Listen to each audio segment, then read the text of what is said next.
Boa noite a todos, todas, sejam bem-vindos à nossa aula. Nós vamos tratar hoje uma temática importante. Nós vamos apresentar, na verdade, a síntese de um livro muito importante na questão da filosofia. Se chama A Revolução do Amor, de Luc Ferry, por uma espiritualidade laica.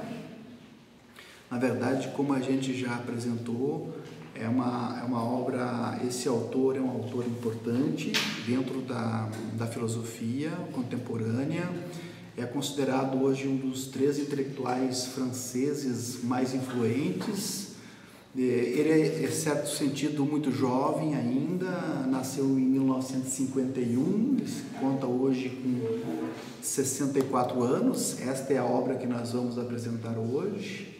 Na verdade, então eu vou apresentar um pouco a história de vida dele, depois a gente começa a apresentar as partes do livro e vocês se sintam também bastante à vontade, se quiserem fazer questionamentos, perguntas, contribuições durante a explanação, vocês podem ficar também bastante à vontade, né? Então o Luc Ferry, ele quando jovem, ele teve certa dificuldade na sua socialização, ele foi considerado quase que um autodidata, né? Aquela pessoa que busca uma aprendizagem de uma forma autônoma. Foi criado num ambiente bastante modesto, né, no interior da França, teve uma boa formação dos pais, o pai de uma influência gaulista e piloto de corridas, e a mãe professora. Ele vivenciou a efervescência daqueles anos da ideologia dos anos 70 e 80 e tornou-se um conhecido intelectual depois da publicação do ensaio Pensamento de 68, no ano de 1985. Aqui é importante mencionar, talvez aqui nós conhecemos um pouquinho mais do Luc Ferry, que ele foi muito conhecido porque ele foi ministro da Educação no ano de 2002 entre 2002 e 2004 na França, ministro da Educação. E aí ficou famoso porque ele aboliu as burcas nas escolas estaduais, no sentido que ninguém é proibido de estudar, desde que você siga a questão da laicidade, né? Desde que você não ocupe o espaço público no aspecto da dimensão religiosa. Então há uma separação muito clara aqui no aspecto da separação entre religião e Estado. Então ele teve muitos apoiadores, mas ao mesmo tempo sofreu muitas críticas. Ele define a filosofia como uma soteriologia. O que seria uma soteriologia? Na verdade, ele acredita que a filosofia não deixa também de ser uma doutrina da salvação. E tem até uma analogia que ele faz, no certo sentido, comparando a filosofia com a religião. A religião seria uma tentativa que ajuda a pessoa a se salvar pela crença, pela fé em um outro ser, uma outra instituição, em um dogma de uma igreja, de uma crença em um Deus. E, de certa maneira, assim como a religião, a filosofia, ela também ajuda numa salvação para os dilemas da vida, angústia, vazio existencial, morte. A religião tem uma explicação. Assim como a religião tem uma explicação, a filosofia também tem uma explicação. E a gente pode, segundo o Luc Ferry, se salvar através da filosofia. A filosofia, então, é uma forma de soteriologia, uma forma de salvação. Então, em certo sentido, a filosofia compete com as religiões nesse sentido. Em outras palavras, o Luc Ferry defende uma religiosidade, uma certa espiritualidade laica.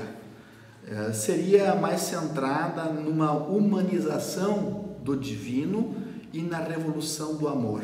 Esses são os princípios básicos que nós vamos apresentar a partir dessa importante obra que se chama A Revolução do Amor. Importante contribuição, então, do Luc Ferry sobre as revoluções do amor-paixão e as metamorfoses do humanismo moderno. Esta obra que ora nós apresentamos, ela foi publicada na França no ano de 2010, é uma obra recente, sobre o título A Revolution, l'Amour. No Brasil, ela foi publicada com o título A Revolução do Amor por uma Espiritualidade Laica, no ano de 2012. A tradução da Vera Lúcia dos Reis, pela editora Objetivo. É uma obra bastante consistente, que apresenta aí aproximadamente 359 páginas. Uma obra muito importante, muito simples de ler, vai contribuir bastante para vocês na compreensão da filosofia. Não é uma obra difícil de entender e com esse resumo que a gente vai apresentar ficará ainda mais fácil a sua compreensão. Professor, como é que está estruturada a obra? A obra está estruturada, na verdade, em 3 partes.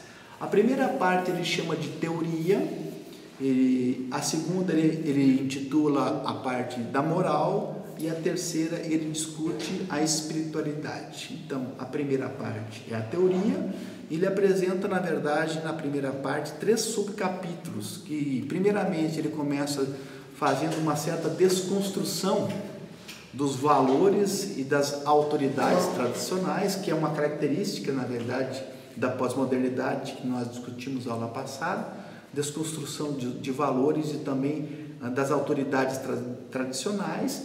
Depois ele argumenta sobre as 2 globalizações e por fim discute na parte 1 a sacralização do humano com a intervenção com a invenção do casamento por amor. Ele vai discutir muito isso, que tempos atrás o casamento ele era muito arranjado, ele era por interesse, né? Então nós temos ao mesmo tempo essa contradição, esse paradoxo. Hoje as pessoas que casam, 50% dos casamentos estão fadados ao fracasso, vão em 10 anos se transformarem em divórcio, 50% dos casamentos, mas ao mesmo tempo as pessoas estão recasando, estão casando por amor, por acreditar no amor, diferentemente das pessoas que casavam um tempo atrás por interesse, por uma certa obrigatoriedade familiar, de tradição, né? Então as pessoas não desacreditaram na forma do amor. É uma tese que ele vai apresentar. A segunda parte da moral, ele discute aquilo que nós discutimos na aula passada, um pouco essa transição da ética aristocrática antiga dos gregos, depois passando para a ética teológica medieval, da moral judaico-cristã, que é a secularização do cristianismo, e depois o nascimento do primeiro humanismo, que seria mais a modernidade. Mas ele não para por aí, depois ele apresenta a desconstrução desse humanismo moderno, que ele vai chamar depois, a partir dessa desconstrução do humanismo moderno, da razão, da ciência, ele chama de um novo humanismo. Um novo humanismo é a tese dele, e o novo humanismo seria o ressurgimento do amor, o amor, a secularização do divino no homem, seria o novo humanismo, não o humanismo kantiano, o humanismo moderno da razão, da ciência, mas o novo humanismo da religião. E na terceira parte, ele discute essa questão da espiritualidade, propriamente a sua tese, né? Como 2 subcapítulos tratando as revoluções da filosofia, com uma relação com a finitude humana, ele trabalha muito a questão da morte aqui, e algumas conclusões sobre a revolução do amor, na verdade, esse novo humanismo. Então está aí, vocês anotaram, as 3 partes do livro, que é a primeira parte, a teoria, que trabalha as desconstruções dos valores, a segunda parte ele faz a transição da moral antiga dos gregos, da Idade Média, da modernidade e o novo humanismo, e a terceira parte ele apresenta a sua tese propriamente dita da revolução do amor. Perfeito? Então, a partir dessas 3 partes, a partir dessas 3 argumentações, nós vamos tentar esmiuçar um pouquinho mais, aprofundar essa ideia. Primeira ideia que ele fala é sobre a revolução do amor-paixão e as metamorfoses do humanismo. Então ele apresenta essa temática do amor já na introdução, e como um sentimento que dá sentido à existência humana. E nós temos uma certa dificuldade, e ele já apresenta aqui, da definição do que é o amor propriamente dito. E nós tivemos aqui, eu lembro, uma aula específica sobre o amor eros de Platão, o amor filia de Aristóteles e o amor ágape de Cristão. Exatamente naquela aula eu lembro que nós apresentávamos aqui essa dificuldade de definir o que é propriamente o amor. Muito discutido em filmes, em telenovelas, em revistas, em canções. Todo mundo fala sobre o que é o amor, mas quando a gente vai definir o que é o amor, a gente tem certa dificuldade. Segunda ideia, essa pergunta vai permear toda a obra do Luc Ferry. A pergunta é a seguinte: por quem você estaria disposto a se sacrificar? Por quem você estaria disposto a dar a sua vida? Isso é uma pergunta crucial. E ele coloca assim: você morreria por Deus? Até um tempo atrás as pessoas morreriam pela fé, pela crença. Aliás, ainda algumas religiões dogmáticas, muito mais radicais, as pessoas acabam dando a sua própria vida pela crença, pela fé, né? mais radicais. Você estaria disposto a morrer pela pátria? Bom, se a gente fizesse essa pergunta aqui na 1914, 1930, na Primeira e Segunda Guerra Mundial, as pessoas iam para a guerra morrer dando a sua vida pela pátria. Talvez hoje essa dificuldade de morrer pela pátria, tenhamos dificuldade de encontrar alguém que esteja disposto a morrer. Estaríamos dispostos a morrer pela revolução, pela ideologia, por exemplo, socialista, comunista, pelo partido político, pelo PSOL, PSTU? Eu morreria pelo DEM, eu morreria pelo PMDB, eu morreria pela ideologia política. Será que nós encontraríamos alguém disposto a fazer isso ainda hoje? Luc Ferry acredita que não mais por Deus, não mais pela pátria, não mais pela revolução, pela ideologia, mas as pessoas estariam hoje predispostas a morrer, a dar a sua vida pelos seres humanos ou pelas pessoas que ela mais ama. As pessoas, talvez isso seja um diferencial hoje, porque até pouco tempo atrás as pessoas não dariam a sua vida pelas pessoas mais próximas. E ele fala, depois do decorrer do livro, ele dá exemplos na questão da família. Um pai, uma mãe, por exemplo, 200 anos atrás, tinha 10, 12, 15 filhos. E desses 10, 12, 15 filhos, talvez morriam 8, 9 crianças, e as pessoas ou acabavam sendo abandonadas em orfanatos. O próprio Rousseau deixou seus 5 filhos em um orfanato, então não tinha essa proximidade com o filho, e a morte fazia parte do cotidiano, e as pessoas não tinham essa preocupação, diferentemente de hoje. Talvez uma das dores maiores do ser humano seja, eu não tenho essa experiência, ninguém pode ter essa experiência a não ser uma pessoa que sente que perdeu um ente querido, um filho, né? Mas também nós perdemos um pai, nós perdemos uma mãe, nós perdemos um irmão. Então as pessoas hoje estariam dispostas a dar a sua vida pela vida do seu filho, pela pessoa que mais ama. É uma tese importante do Luc Ferry. Ele fala também das grandes transformações espirituais e morais no último século, o século XX que nós nascemos.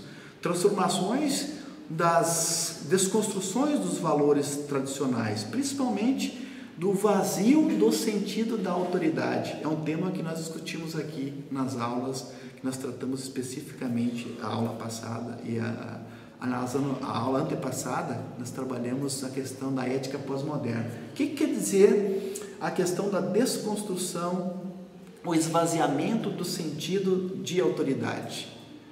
Quer dizer, tudo aquilo que era autoridade um tempo atrás, que são as relações mais verticais do pai, do delegado, do professor, do prefeito, há um certo esvaziamento desse sentimento de autoridade. Nós não queremos fazer aqui nenhum tipo de juízo de valor. Isso é bom, isso é ruim?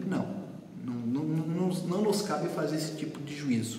Nos cabe dizer que o Lick Ferry está apresentando que houve esse esvaziamento do sentido de autoridade. O outro seria a dessublimação. O que seria a sublimação? Freud diz que a sublimação seria o esforço, a dedicação, o empreendimento, e sem sublimação não há civilização, na verdade, né? Sem esforço, sem dedicação. E hoje me parece que nós estamos vivendo a dessublimação.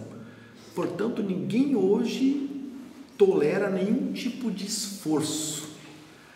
No primeiro princípio que vai gerar um certo esforço para a vida pessoal, as pessoas desistem. Desistem porque vai gerar... Ninguém empreende um estudo profundo. Eu não vou ler esse autor porque eu acho essa teoria muito complicada. Então, a lei do menor esforço, não vou fazer essa disciplina porque o professor está exigindo muita leitura. A gente ouve muitas pessoas falarem isso. Fulano de tal ficou 6 meses no trabalho, então abandonou o trabalho porque achou muito difícil.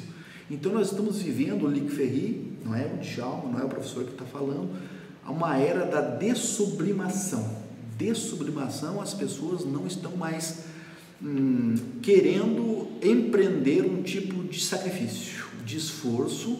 Quer dizer, você empreender um esforço de 4 anos, um curso, 5 anos de dedicação na tua vida, para quem sabe daqui a 6, 7, 8, 9 anos você colher os frutos desse empreendimento. Não, os frutos hoje são colhidos de uma forma momentânea. Eu estou empreendendo um esforço agora, eu quero o meu resultado imediato amanhã, ou quem sabe nesse exato momento. Então, muitas vezes a gente foi criado no sentido aspecto, esforço, dedicação, e quem estaria disposto a ficar 15 anos frustrado num trabalho, num estudo, para depois de 15 anos, quem sabe, colher os louros, né, da sua dedicação. Hoje não temos mais isso. Então, uma vida marcada, diz o Lick Ferry, pela dessublimação, pelo consumo, pelo prazer, hedonismo, unicamente, hoje é o prazer, e pelo individualismo. O individualismo é o eu, nunca o ego esteve tão inflado como nos dias que nós estamos vivendo. O eu está acima do nós. Antigamente o nós, a comunidade, era o mais importante, o coletivo. Hoje é o individualismo, é a supremacia do ego, eu. O eu em detrimento do nós. É o santo altar do eu. Eu, na rua, ninguém pode esbarrar em mim porque eu sou o centro do universo. Eu sou a pessoa mais bonita, eu sou a pessoa mais inteligente, eu sou a pessoa... Ninguém na rua pode cortar o trânsito, o meu carro, porque eu sou o centro do universo. Eu me considero, né? É a supremacia do indivíduo. A segunda transformação que nós estamos vivendo é da questão da presença de uma globalização. O decréscimo do poder dos políticos nacionais, o poder do Estado hoje se vê muito enfraquecido, e hoje que determina são as grandes corporações transnacionais, a desapropriação democrática e a impotência pública. Acho que falar impotência pública já diz tudo, né? A prefeitura, o Estado, a União se vê impotente frente às demandas em que a sociedade apresenta hoje. Então o Estado se vê hoje se esvaziado, o poder político esvaziado dentro de uma desapropriação democrática, né? Esvaziamento do político, esvaziamento do Estado como um todo, né? E a terceira seria uma emancipação dos indivíduos em relação às estruturas comunitárias tradicionais de outros tempos. O Ferri trata também da questão da transformação, né, do casamento, como eu já falei, que deixou de ser de conveniência para ser um casamento de invenção, um casamento por amor. Em síntese, ele coloca na introdução quais os princípios fundadores do plano ético, político e metafísico da história do Ocidente. Na verdade, o que nos sustenta? Na verdade, o que nos orienta? Quem somos nós ocidentais? E ele coloca, na verdade, 4 momentos, 4 paradigmas, 4 sustentações para que a gente viveu. Ele fala do mundo cosmológico antigo dos gregos. É um mundo que começa com a filosofia, com o ordenamento cósmico de Aristóteles, né, tudo cumprindo a sua ordem social, como diz o professor Clóvis de Barros Filhos, a maré mareia, o vento venta, né, o sapo sapeia, a ordem cósmica grega, tudo tem. O professor Clóvis dá aula, o professor Djalma dá aula, assim por diante. Cada um nasceu para um ordenamento cósmico. Todo mundo organizado, todo mundo tranquilo. Basta você cumprir fielmente a sua função, que o mundo vai conspirar a favor de você, vai conspirar para o mundo a partir da tua colaboração. Bom, depois terminou essa cosmologia grega e nós entramos para religiões dogmáticas, um outro paradigma em que o Deus dos judeus e dos cristãos foi dominante, né? Então o primeiro paradigma é a cosmologia grega, terminou a cosmologia grega, aí nós entramos em outro paradigma chamado das religiões dogmáticas.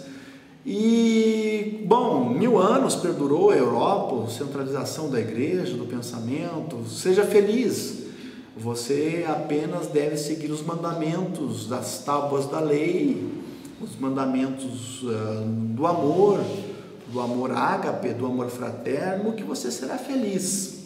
Perdurou por muito tempo, 1000 anos. O outro fundamento paradigmático que o Lick Ferry trabalha é a dinâmica do humanismo republicano moderno. Aí surge uma nova compreensão de mundo, não mais estruturado na ordem cósmica grega, não mais estruturado na religião cristã, mas estruturados a partir do indivíduo, a partir da razão, a partir do sujeito metafísico, do primeiro humanismo. Então surge na modernidade o homem, surge o direito, surge a medicina, surge a ciência, surge a razão, a técnica, o progresso. Então esse é o humanismo. Então agora nós não teremos mais a ordem cósmica. A ciência transformou. Qual é o meu lugar, na verdade, ao sol? Você vai ter que conquistar, meu amigo, porque agora nós não temos mais cosmos, nós temos caos. A ciência moderna transformou o homem no emaranhado de contradições. Era legal viver na ordem cósmica grega, era seguir, era muito tranquilo, era ser feliz fazendo aquilo que você gosta, né? Pronto. A ordem medieval ética também, siga os caminhos, sigam as pedras amarelas, né? Bom, e a modernidade inverte, modernidade é caos, é confusão, você tem que se encontrar, na verdade não há ordenamento cósmico, né?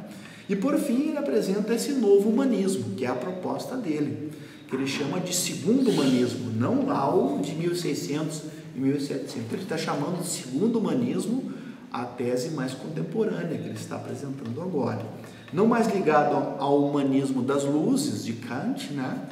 Do século XVIII, mas um humanismo da transcendência do outro e do amor. Transcendência do outro e do amor, ele está chamando de novo humanismo.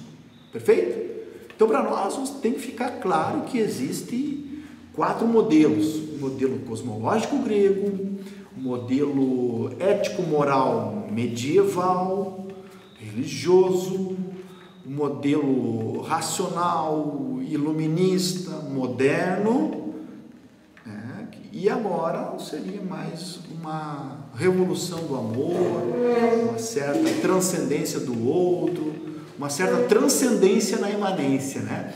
Porque esse homem medieval religioso, ele tinha uma transcendência, Deus. O homem moderno já é mais imanente. E o novo humanismo do Luc Ferry seria uma transcendência na imanência. É enxergar no outro Deus. É enxergar na natureza Deus. É trazer Deus da transcendência para esse mundo. Tranquilo até aqui? Alguma objeção, dúvidas, contribuições, perguntas? Está tranquilo de entender? Eu queria entender mais esse amor, essa revolução do amor. É agora que nós vamos entrar, que a gente vai tentar entender o que seria esse novo humanismo do Luc Ferry. Perfeito? Na verdade, não foge muito se a gente ler vários livros de filosofia. A gente não vai fugir muito desses 4 modelos. Aliás, desses 3 modelos: o modelo grego, do cosmos ordenado, da filosofia, o modelo medieval, da igreja, e o modelo moderno, da ciência, da razão, do empirismo, do racionalismo, do positivismo, da ciência, das subdivisões dos saberes, né? Então, do caos moderno. E o Luc Ferry está apresentando aqui uma proposta, uma tese que ele chama de uma nova proposta. Vou recomeçar agora, então, no primeiro ponto, que é o ponto que ele trabalha aqui nas páginas que ele trabalha sobre a teoria, primeiro capítulo.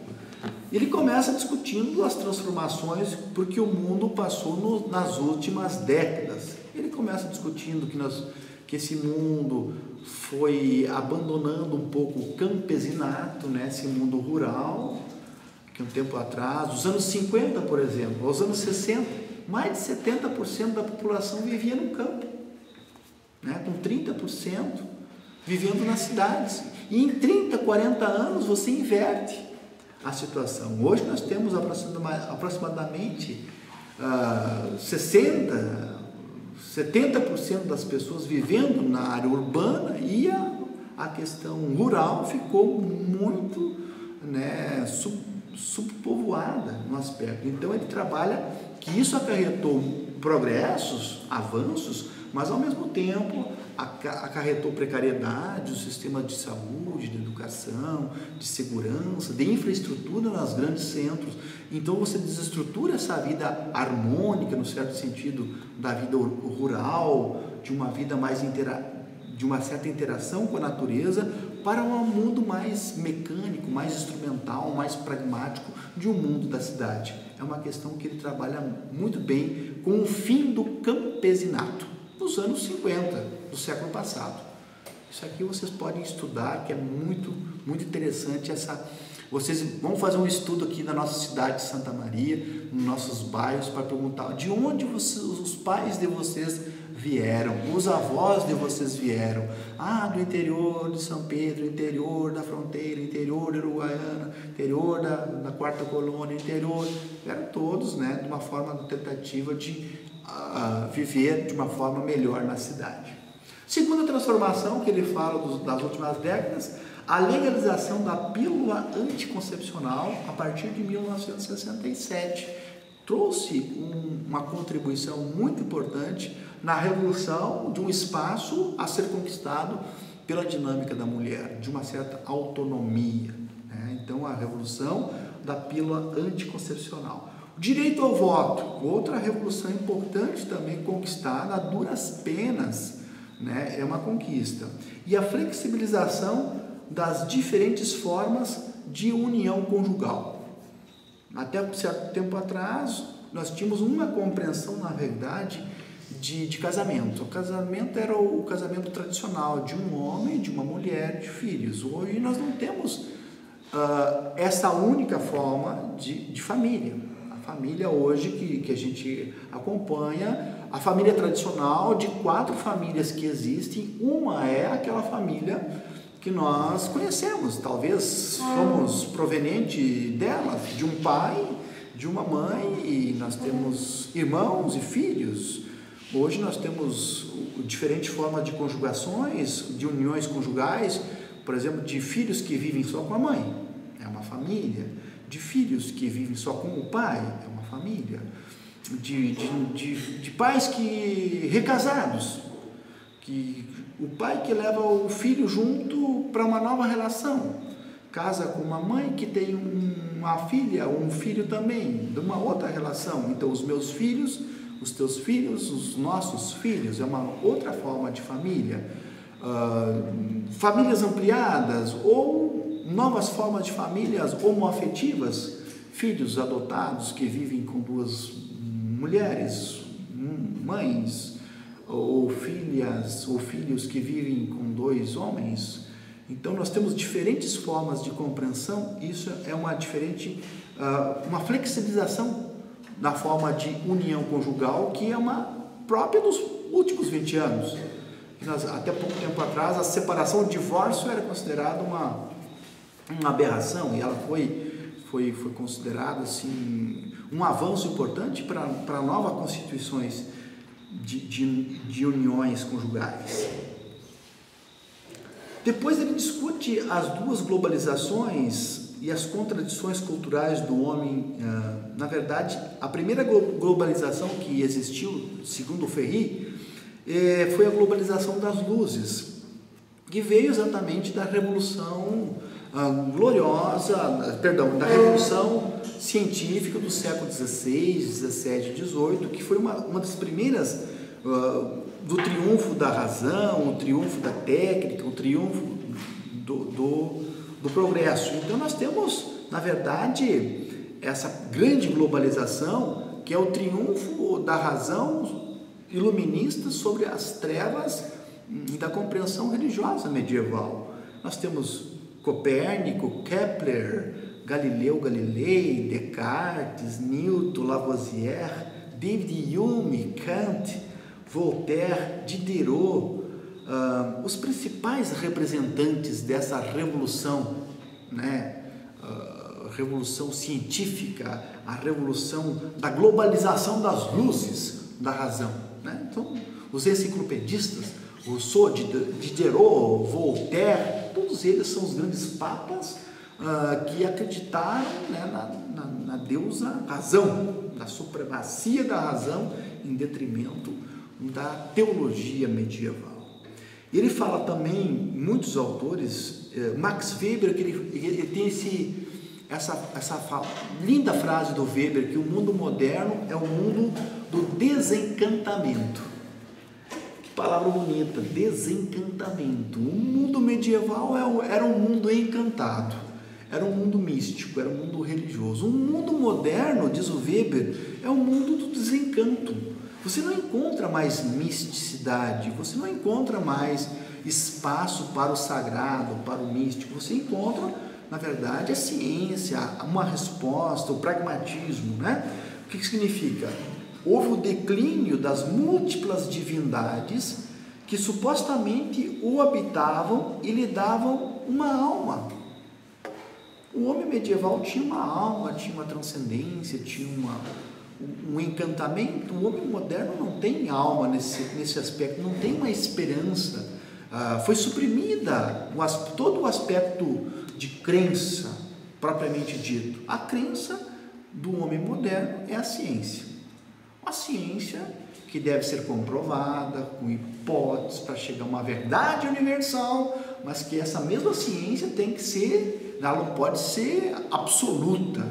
A ciência ela tem que ser parcial, no sentido que tem que vir outra ciência, outra pesquisa para refutar a antiga. Já pensou se nós tivéssemos ainda a ciência medieval amparada em Ptolomeu, em que dizia que o geocentrismo era o que perdurava, quer dizer, a Terra era o centro do universo e os astros, os planetas giravam em torno da Terra. Bom, nós tivemos que avançar com Copérnico, com Galileu Galilei e comprovar uma tese científica mais aceita que a teoria de Ptolomeu, a teoria egípcia. E assim é a ciência. A ciência, ela comprova universalmente, mas ela não é absoluta, porque ela tem que ser refutada por uma nova ciência. E aí a gente vai evoluindo nas dinâmicas da ciência. Então é inegável, então, diz o Luc Ferry, que houve, a partir dessas revoluções, a humanidade avançou nas conquistas dos direitos. Todo mundo sabe disso, os direitos civis, os direitos políticos, os direitos sociais. Nos últimos 500 anos o homem surgiu como indivíduo, né? Daí para frente nós temos uma nomenclatura da ciência, do progresso, e que o homem como indivíduo surge a partir desses princípios. A segunda revolução que o Luc Ferry fala já é mais do século XX, não é aquela revolução do século das luzes. O século XX é a revolução, na verdade, do advento do mundo do sistema financeiro, o mundo da internet. Na verdade, os últimos 30 anos são taxativos. Na segunda metade do século XX, a partir dos anos 70, 80, essa globalização é essencialmente competitiva, patrocinada por grandes empresas, corporações nacionais e transnacionais, patrocinadas sim pelo capitalismo financeiro. Então se utiliza, né, de um capitalismo de cassino através de uma informação que nos congrega. Essa seria a segunda revolução que o Luc Ferry trabalha. A terceira parte, então, ele encerra a parte 1 discutindo a sacralização do humano com a invenção do casamento por amor e o surgimento da segunda era do humanismo, que vai para além de Kant e Nietzsche. É interessante que ele faz a leitura da obra, ela não é muito fácil de fazer, porque ele vai até o fim no capítulo, discute temas e aí aponta para a sua tese. No segundo capítulo ele recomeça a discutir e vai e aponta para a sua tese e retoma as ideias, e o capítulo final que ele fecha realmente discutindo aquilo que ele quer apresentar de novo. Então é aqui que ele discute na parte final da teoria, no número 1, na parte 1, a segunda era do humanismo, que vai além do Kant e de Nietzsche. E ele fala sobre o casamento, que passou-se do casamento por conveniência para o casamento por amor. Diz ele, nos casamentos europeus da Idade Média, praticamente inexistia a questão da paixão amorosa. Não existia sentimento nas uniões. O casamento era uma conveniência, era arranjos entre famílias sem o real consentimento dos filhos, uma centralização de riqueza, de heranças, de tradições, e a pessoa nascia, já estaria predeterminada a casar com o filho do conde tal, do príncipe tal, para que as famílias pudessem ficar conjugadas às suas riquezas. Então ninguém tinha a opção de casar com alguém pelo afeto, pelo sentimento. E ele discorre aqui longamente, que nem vou me adentrar muito no debate do casamento, dizendo que esse não tem muito a ver, muitas vezes, com a questão do sentimento amoroso, com a paixão, com o eros. Ele diz que podemos amar 20 vezes na vida, mas casar é uma vez só. Através dele constituímos família, sociedade e combinamos fortuna. Então ele cita, que interessante, Montaigne e o casamento, e Montaigne tem uma visão completamente distorcida ou meio negativa do casamento, o filósofo Montaigne. Ele diz que o amor eros é incompatível com o casamento. O casamento afasta a paixão. Toda aquela paixão que nós temos, o casamento significa a morte daquela paixão. O exemplo, ele fala aqui, ele cita o exemplo da gaiola do passarinho. O casamento seria mais ou menos isso, segundo Montaigne. A gaiola do passarinho é o seguinte: você enxerga quem está fora, quer entrar dentro da gaiola porque tem comida, né? O casamento seria mais ou menos isso: quem está fora quer entrar, mas quem está dentro da gaiola quer dar um jeito de sair. Então seria mais ou menos essa analogia que faz o Lick Ferry citando Montaigne. Então ele fala aqui das diferentes formas de amor, da filia, do eros, de ágape. Muito interessante esse debate. Ele fecha o argumento então da parte 1 falando sobre a invenção do divórcio. É uma questão nova, foi legalizado na França em 1884, um intenso debate, não foi fácil de instituir o divórcio. A Igreja Católica desconsiderava esse laço, o casamento era um laço indissociável, ele rejeitou como instituição, então ele passa a ser um sacramento indissolúvel. Só a partir do 4º Concílio de Latrão, no ano de 1200, né, ninguém contesta os fracassos da família moderna. No entanto, a família tende a continuar nas diferentes formas e estruturas. Então, lá em 1200, o Concílio de Latrão instituiu que o casamento seria um laço indissolúvel. Ninguém poderia separar aquilo que o homem uniu. E em 1884 foi instituído na França, com uma pressão muito grande da igreja, né, o divórcio. Perdão, eu falei de que colocar. Ninguém separa o que Deus uniu, né? O homem não separa o que Deus uniu. Perfeito, obrigado. Mas agora nós temos uma compreensão das diferentes. Interessante falar que ele fala também sobre a invenção, o surgimento da intimidade. Intimidade era uma situação pouco usual na medida em que as casas não continham repartições definitivas. Interessante dizer que a intimidade é uma questão mais contemporânea. Cada ato de membros da família fosse compartilhado por todo mundo.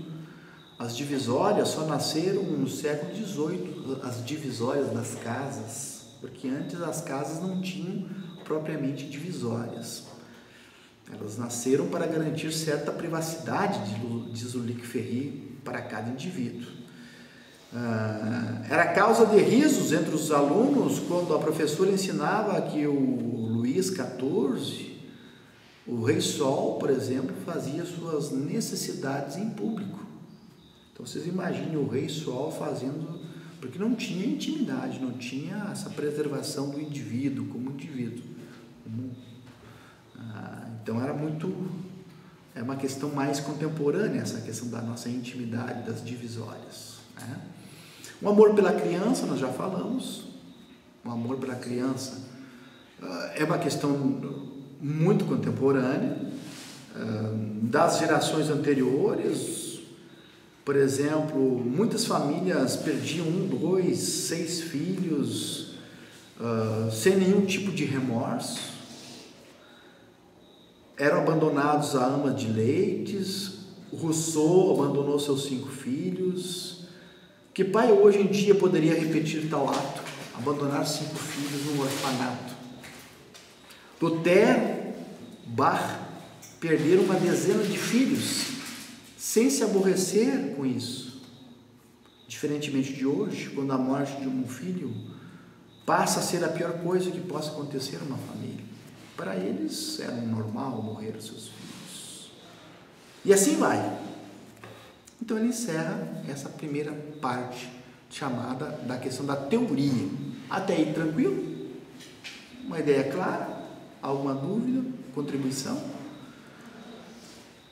Segunda parte, a questão da moral. Ele disserta sobre o nascimento do novo humanismo, os valores do século XXI, mas antes disso ele desenvolve as 5 grandes visões morais do mundo, aquelas visões que nós falamos anterior. A primeira visão é essa concepção aristocrática da ética grega.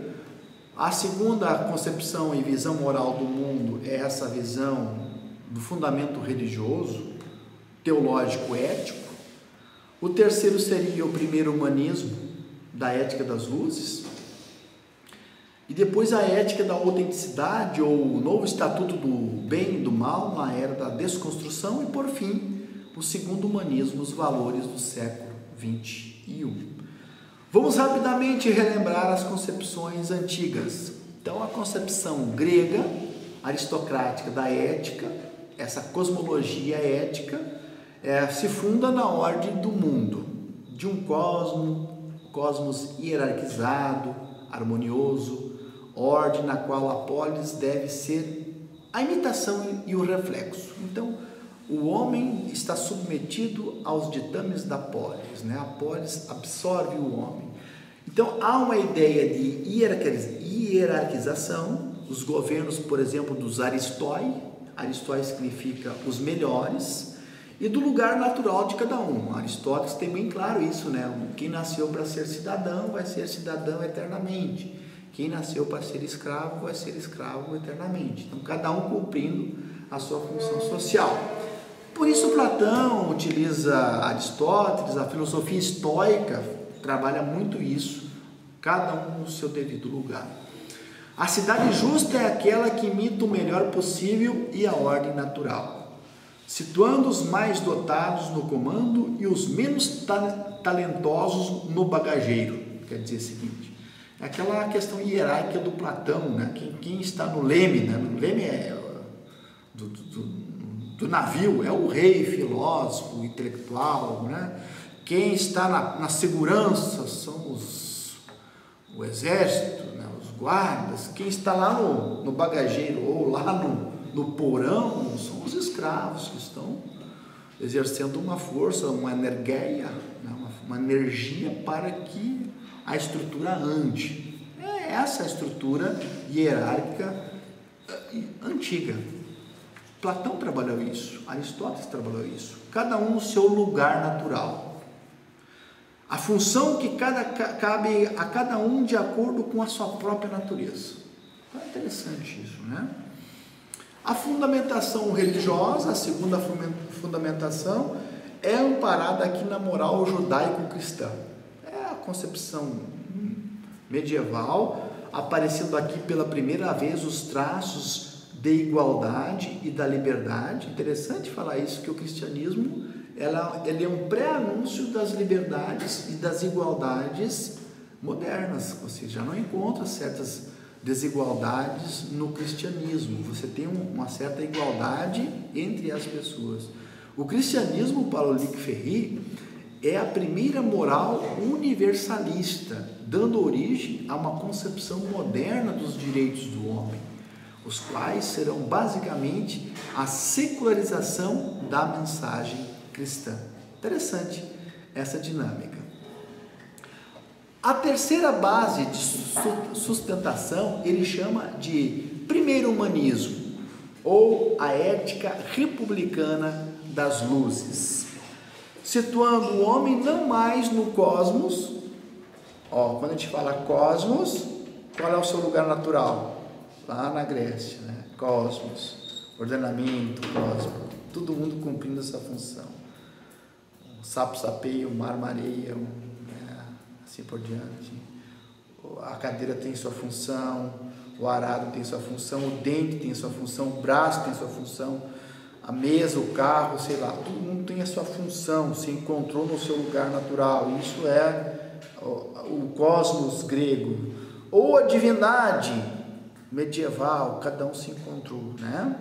Agora não, nós teremos o primeiro humanismo, é a razão como centro de todos os seus valores. Então nós temos aqui uma ética leiga agora, né? Uma ética do laicismo. Laicista significa não estar ligada à religião, não estar ligada à crença. E ele cita aqui a ideia do Renascimento, volta a falar do Newton, do Galileu, do Descartes, chegando ao pensamento dos enciclopedistas, do Diderot, do Voltaire, do Pico de la Mirandola, do Kant, do Sartre, este já mais nos meados do século XX. E diz que de Rousseau nós aprendemos a grande diferenciação entre o homem e os demais animais. Diz Rousseau que só o homem tem a capacidade de transcender, porque se interroga, se questiona, se educa. Por isso que nós criamos escolas, universidades e uma tentativa de nos educarmos uns aos outros, né? Não aqui com a pedância e a arrogância de que o professor vai ensinar aos alunos apenas, mas o professor também vai aprender do aluno, né? Então o homem educa, o homem cria, o homem organiza a sociedade, organiza a política, diferentemente do animal. O animal não. Eternamente a teia da aranha vai ser da mesma forma. Ela passa de uma forma instintiva a fazer aquilo que está dentro do seu limite natural de fazer. Nós não, nós extrapolamos. Então, para isso, é muito importante ler essa pequena obra do Rousseau, Discursos sobre a origem da desigualdade entre os homens, que é ali que ele vai fazer a grande diferenciação de que o homem é diferente, por exemplo, do pombo, do gato. A natureza do gato é comer o filé, comer o bife. A natureza do pombo é comer o alpiste, como é que se chama? A sementinha. Se colocar do lado de um pombo um filé, um bife, o pombo morrerá de fome. Da mesma forma, se colocar a semente para o gato comer, não vai existir gato. Cada um cumpre a sua função. O gato nasceu para ser gato, o pombo nasceu para ser pombo, dentro da sua natureza, mas o homem nasceu para ser homem, crescer, transcender, criar, reproduzir conhecimentos. Nós somos a consequência de séculos de criação, de aprendizado, que nós vamos nos educando, né? E de Kant aprendemos a grande interrogação fundamental: o que devo fazer? Como devo me comportar com justiça frente aos outros? Seu princípio supremo é o respeito ao outro, é imperativo categórico, né? Que é a coisa mais natural do mundo, que supõe um esforço sobre si mesmo, uma vontade que se liberta das tendências egoístas. Em outras palavras, a lei moral se impõe como um imperativo. Imperativo aqui significa um dever categórico, que independe de qualquer lei externa ou vontade divina. É um pouco que nós discutimos aqui nas aulas anteriores. A gente vai agir, até tem um princípio kantiano que diz assim: haja, os teus atos sejam aceitos pelos outros como se fosse uma lei universal. Então, eu não vou, por exemplo, cometer o roubo, porque se imagina se todo mundo roubasse, não haveria nada que a gente pudesse confiar entre os seres humanos. Se todo mundo mentisse, nós teríamos dificuldade de encontrar a verdade. Então, por isso que a gente não deve mentir, por isso que a gente não deve roubar, por isso que não deve corromper. Então, haja de acordo com que as tuas ações sejam aceitas de forma universal, nunca tratando o outro, o princípio da ética kantiana, como um meio, mas tratando o outro como um fim último. O fim último significa tratar na sua alteridade, não instrumentalizar o outro para fins particulares. Age de tal modo que tu possas querer que a tua ação se torne uma lei universal de conduta. É a síntese da ética kantiana. Age de tal modo que tu possas querer que a tua ação se torne uma lei universal de conduta. Em síntese, a ética kantiana é sempre ver o outro como fim e nunca como meio. Esse é o dever, esse é o imperativo que nos aconselha e nos esforçamos, e assim tentaremos sempre progredir e melhorar, independente de uma lei externa, de uma vontade divina. Por isso que aquela frase dos Dostoiévski, né, escritor russo, que tem uma frase que nós citamos aqui já, que é muito mencionada, né? Se Deus não existisse, tudo seria permitido, né? É um pouco opositor à ideia da lei, da moralidade, do imperativo categórico kantiano, porque ele está dizendo que se Deus não existisse, tudo seria permitido.